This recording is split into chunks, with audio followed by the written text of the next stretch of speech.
My father's dragon. One cold rainy day when my father was a little boy, he met an old alley cat on his street. The cat was very drippy and uncomfortable, so my father said, would you like to come home with me? The cat was surprised. She had never before met anyone who cared about old alley cats, but she said, I'd be very much obliged if I could sit by a warm furniture and perhaps have a sucker of milk.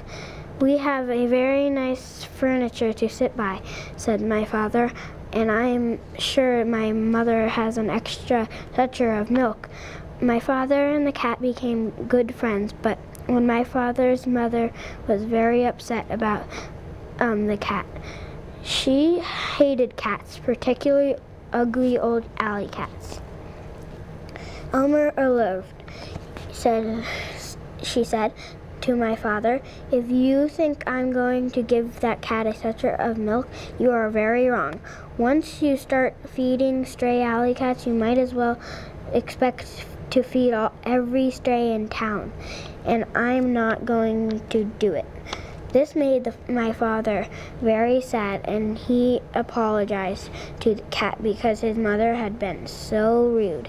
He told the cat to stay away, and that day my father fed the cat for 3 weeks, but one day his mother found the cat's sucker in the pantry.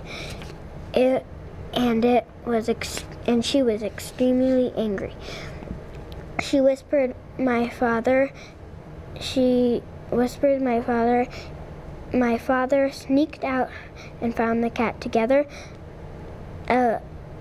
they went for a walk in the park. They tried to think of nice things to talk about. My father said, when I grow up, I'm going to have an airplane.